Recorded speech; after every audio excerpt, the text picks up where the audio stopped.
Good morning વિદ્યાર્થી મિત્રો, હું અર્પણ વિદ્યા સંકુલથી પટેલ સોનલ ધોરણ 8 વિજ્ઞાનમાં આપનું હાર્દિક સ્વાગત કરું છું. આપણે જોઈ રહ્યા છીએ ચેપ્ટર નંબર 4 પદાર્થો, ધાતુ અને અધાતુ. એમાં આપણે ધાતુ અને અધાતુના ભૌતિક ગુણધર્મો જોયા, તેના નામ જોયા. હવે આપણે જોવાના છે ધાતુનો જ એક પ્રયોગ.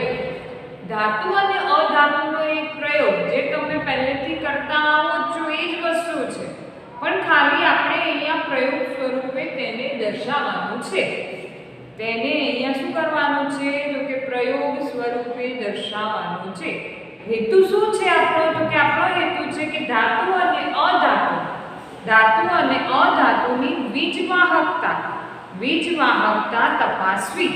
બરાબર ને? આપણો અહીંયા શું છે હેતુ? તો હેતુ લખીએ, હેતુ પદાર્થોની એટલે કયા પદાર્થો? તો કે પદાર્થો એટલે ધાતુ અને અધાતુ. પણ આપણે અહીંયા ધાતુ અધાતુ શબ્દ વાપરીએ છીએ, પદાર્થો નથી વાપરતા. ધાતુ અને અધાતુ પદાર્થોની વીજવાહકતા તપાસવી. ધાતુ અને અધાતુની વીજવાહકતા તપાસવી. તો કે ધાતુ અને અધાતુની વીજવાહકતા તપાસવી. તો આ પ્રયોગની અંદર આપણે કરવાનું છે. તો ટીચર આ પ્રયોગ તો અમે કરીએ છીએ એટલે તમે પણ શીખવાડ્યું હતું કે બલ્બ પ્રકાશિત થાય, બરાબર? એ આપણે વાહક અને અવાહક જોયું. શેમાં જોયું હતું? તો કે પ્લાસ્ટિકની અંદર જોયું. થર્મોસેટિક પ્લાસ્ટિકની અંદર આપણે આ વસ્તુ જોઈ હતી, બરાબર ને? કે વિદ્યુત પરિપથ છે, એમાંથી વિદ્યુત પ્રવાહ પસાર થાય છે કે નહીં, કે વિદ્યુતનું મંદ વાહક છે. આ વસ્તુ આપણે એનાથી જોયું હતું. તો એની અંદર આપણે જોઈએ છીએ આગળ એ જ વસ્તુ અહીંયા જોવાની છે, પણ અહીંયા પદાર્થ લેવાનો છે ધાતુ ને અધાતુ. ત્યાં આપણે થર્મોસેટિક પ્લાસ્ટિક શબ્દ વાપર્યો હતો. અહીંયા પદાર્થ બદલાઈ ગયા, ધાતુ ને અધાતુ થઈ ગયું, તો એટલું લખાઈ ગયું. ત્યારબાદ આવે છે સાધન સામગ્રી. તો મેડમ તમે બધામાં સાધન સામગ્રી કેમ લખો છો? તો મેં તમને પહેલા પણ કીધું છે કે સાધન સામગ્રી લખો તો તમારાથી ક્યારે કોઈ પણ પદાર્થ સાધનોમાં જતો રહ્યો. કારણ કે જનરલી આપણે લખાઈશું તો કે એમ લખાય છે સાધનો અને નીચે લખાય પદાર્થ. તો પદાર્થ ભૂલથી પણ તમારાથી સાધનમાં લખાઈ ગયો તો એ ખોટું પડે. સાધન સામગ્રી લખીએ એટલે બધી જ વસ્તુ આવે, એને આપણે પદાર્થ સ્વરૂપે અલગ પાડવાની જરૂર નથી. જેમ કે પાણી હોય તો પાણીને આપણે પદાર્થમાં લખવું પડે અને એની જગ્યાએ તમે સાધનમાં લખી દીધું તો તમારે એ વસ્તુ ખોટી પડે. એટલા માટે અહીંયા સાધન સામગ્રી લખવામાં આવે છે, બરાબર? તો આ સાધન સામગ્રીની વાત છે. તો અહીંયા તમે જો સાધન સામગ્રી આપણે બાકી રાખીએ, કારણ કે આપણને ખબર છે આપણે હંમેશા સાધન સામગ્રી શેના ઉપરથી લખીએ છીએ? તો કે આકૃતિ અને આપણે જે પદ્ધતિ લખતા જઈએ ને એના ઉપરથી આપણે સાધન સામગ્રી લખીએ છીએ. તો આકૃતિ થઈ ગઈ. હવે અહીંયા હું નાનો એવો ભાગ પાડી દઉં છું. કે ભાગ પાડ્યો કારણ કે હજી આપણે પદ્ધતિ લખવાની છે, એના ઉપરથી આકૃતિ, અવલોકન અને નિર્ણય જોવાનો છે. તો અહીંયા તમે જો હવે આકૃતિ દોરું એની અંદર ધ્યાન રાખજો. આપણે આકૃતિ આ રીતના દોરવાની છે.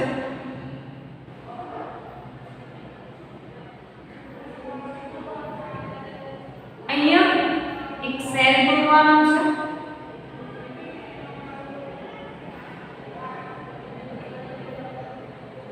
આ જે સેલ દોરાય એ સેલની અંદર આ જે સેલ રહ્યો એ સેલ. ત્યારબાદ અહીંયા આપણે એક બલ્બ દોરી દઈએ છીએ. મેડમ આપણે કેટલી વખત આવી ગયો ને, પણ દરેક વખતે આપણે શું હોય છે તો કે દરેક વખતે તેના પદાર્થોમાં ડિફરન્ટ હોય છે. દરેક વખતે પદાર્થોમાં શું હોય છે તો કે દરેક વખતે પદાર્થો થોડા અલગ અલગ હોય છે.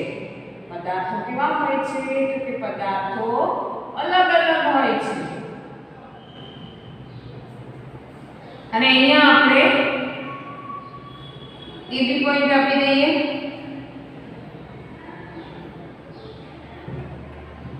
બરાબર હવે આપણે દોરી દઈએ અહીંયા વાહકતા શું દોરી દીધો મેં વાહકતા તો આ વાહકતાની અહીંયા બે જગ્યા ખાલી છે એટલે આપણે કહી શકીએ કે અહીંયા પરિપથ પૂર્ણ નથી પરિપથ કેવો નથી પૂર્ણ સેલ છે હવે તમે વિચારો હવે આ વસ્તુ મેડમ તમે એમ કહેશો મેડમ તમે અહીંયા હમણાં એમ કહેતા હતા કે આકૃતિ ઉપરથી આપણે લખી દેવાનું શું લખી દેવાનું તો કે આકૃતિ ઉપરથી આપણે સાધન લખી દેવાનું તો તમે આકૃતિ તો દોરી નાખી સાધનો તો લખ્યા નહીં તો સાધનની અંદર તમારે શું કરવાનું છે હવે લખવાનું શું લખી નાખવાનું બલ સેલ વાહકતા બલ સેલ અને વાહકતા હવે તો ટીચર એની અંદર પદ્ધતિ નહીં લખતું જવાનું ના કારણ કે આ પદ્ધતિ આપણે લખતા જઈએ તો આ પદ્ધતિની અંદર શું થશે કે પોઈન્ટ વધી જશે કે એક સેલ લો એક બલ્બ લો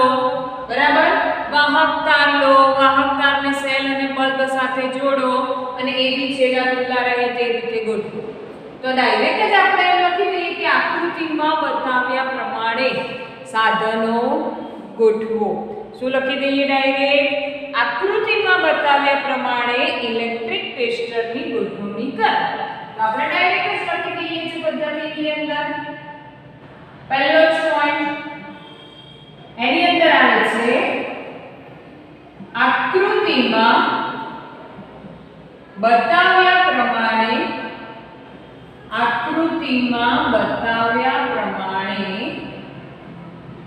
સાધનો ગોઠવો ચલો આપણે આકૃતિમાં બતાવ્યા પ્રમાણે સાધનો ગોઠવી ગયા છે સાધન સામગ્રીમાં અમે લખી દઈએ તો એની અંદર લખવામાં આવશે સેલ બલ અને વાહકતા સેલ બલ અને વાહકતા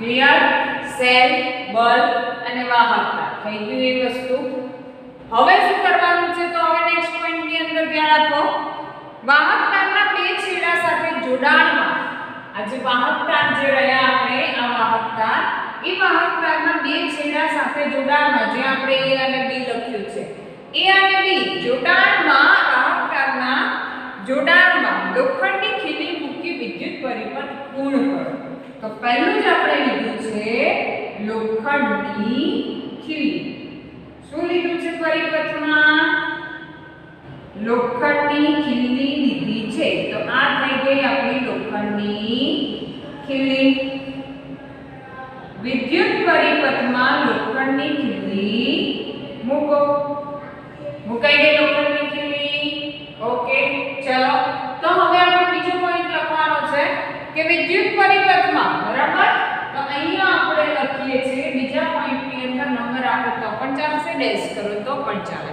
કે વાહક તારના બે છેડા સાથે જોડાણમાં વાહક તારના બે છેડા સાથે જોડાણમાં એક લોખંડની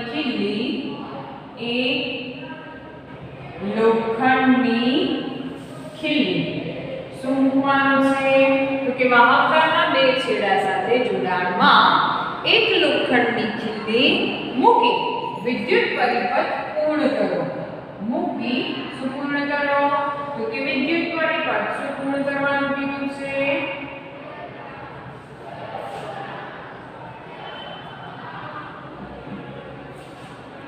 આપણો જે વીજ પરિપથ છે વીજ પરિપથ પૂર્ણ કરો તો આપણો વીજ પરિપથ પૂર્ણ થઈ ગયો ઓકે ચલો પૂર્ણ થઈ ગયો તો હવે શું હવે નેક્સ્ટ પોઈન્ટ તો તમને આવડે તો ટીચર વિદ્યુત પરિપથ પૂર્ણ થયો એટલે બલ્બ પ્રકાશિત થવાનો છે તો અહીંયા આપણે શું લખવું પડે તો કે વિદ્યુત પરિપથ પૂર્ણ થતા બલ્બ પ્રકાશિત થાય છે કે નહીં તેનું અવલોકન કરો તો કે બલ્બ હવેના નેક્સ્ટ પોઈન્ટમાં લખવાનું છે કે બલ્બ પ્રકાશિત થાય છે કે નહીં તેનું અવલોકન કરો. અહીંયા લખવાનું બલ્બ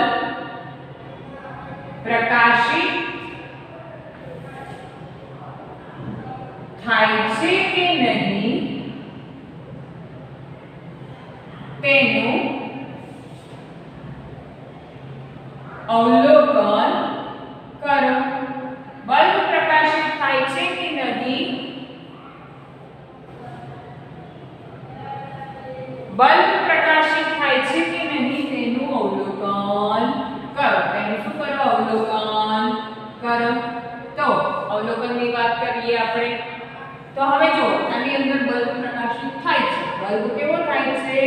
પ્રકાશિત થાય છે. શું મૂક્યું છે? લોખંડની કીડી. તો આપણે અહીંયા લખવું પડશે ને, લોખંડની ખીલી. બરાબર. હવે પછી શું કરવાનું છે? તો કે હવે લોખંડની ખીલીને લઈ લેવાની છે. એટલે એની અંદર આવે છે કે વાહક તારની આ જે પરિપથ છે એ પરિપથની અંદર એમાં આવે છે કે વારાફરતી જુદા જુદા પદાર્થોને મૂકી, વારાફરતી જુદા જુદા પદાર્થોને મૂકી પદાર્થો વાહક તારના બે છેડા સાથે સંપર્કમાં રહે તે રીતે. અહીંયા વારાફરતી બે પદાર્થો એકબીજાના સંપર્કમાં રહે ને તે રીતે મૂકવાના છે. અને દરેક વખતે આપણે એની નોંધ કરવાની છે કે બલ્બ પ્રકાશિત થાય છે કે નહીં. ઓકે, ચલો એ પહેલા આપણે અહીં નામ નિર્દેશન કરી દઈએ, કારણ કે નામ નિર્દેશન વગર આપણા પ્રયોગનો માર્ક્સ કપાઈ જાય. કોઈ ટીચર આપણને નામ નિર્દેશન વગર માર્ક્સ આપે નહીં, ખાસ ધ્યાન રાખજો હંમેશા.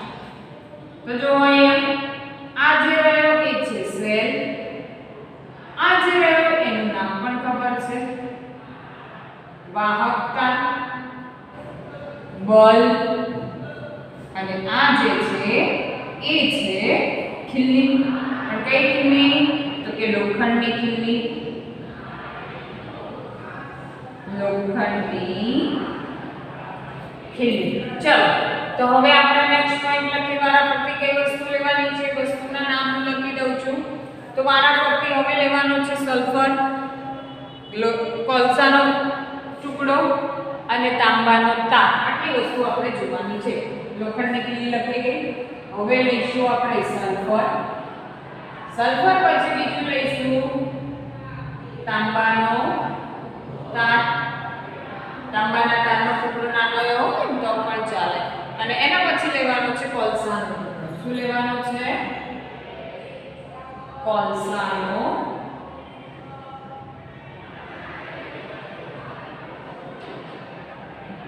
તો આટલી વસ્તુ લેવાની છે.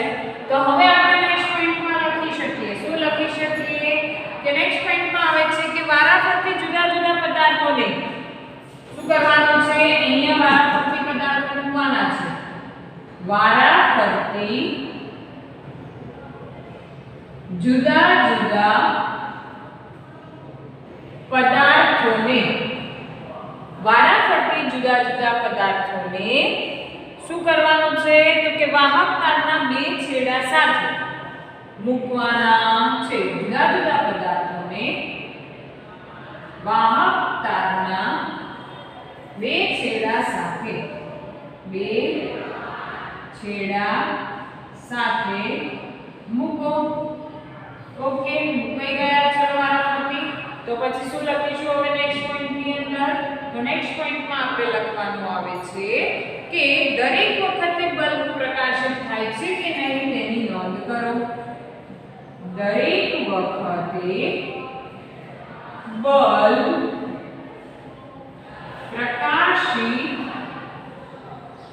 થાય છે કે નહીં, થાય છે કે નહીં તેની અવલોકન કરો. સોરી, તેનું અવલોકન કરો. તેનું અવલોકન કરો. તો હવે આપણે વારાફરતી ક્રમશઃ બધી વસ્તુ લીધી છે. હવે એનું આપણે અવલોકન કરવાનું છે. તો અવલોકનની અંદર દરેકનું ધ્યાન. અવલોકનમાં પહેલા તો ક્રમમાં બધી વસ્તુ લખવી પડશે ને. તો અહીંયા આપણે બધી વસ્તુઓ લખી દઉં છું. તો અહીંયા ઉપર લખવું પડે અવલોકન. બરાબર. તો અવલોકનની અંદર તમે ધ્યાન આપો કે પદાર્થો વસ્તુઓ જે લખો એ પદાર્થો. પછી બીજો પોઈન્ટ કયો લખવાનો તો કે બલ્બ પ્રકાશિત થાય છે કે નહીં. બલ્બ પ્રકાશિત થાય છે કે નહીં. અને ત્યાર પછી નેક્સ્ટ લખવાનો છે તો જો બલ્બ પ્રકાશિત થતું હોય તો તે સુવાહક છે કે અવાહક. તો અહીંયા લખવાનું સુવાહક, ઓબ્લિક કરીને લખવાનું અવાહક. તો અહીંયા આપણો આ પૂરો થાય કોષ્ટક આખો. બરાબર. ચલો અહીંયા ક્રમ લખવો હોય તો તમે ક્રમ પણ લખી શકો. જરૂર નથી ક્રમ લખવાની, ડાયરેક્ટ લખવું હોય તો પણ લખી શકાય. તો આ રીતના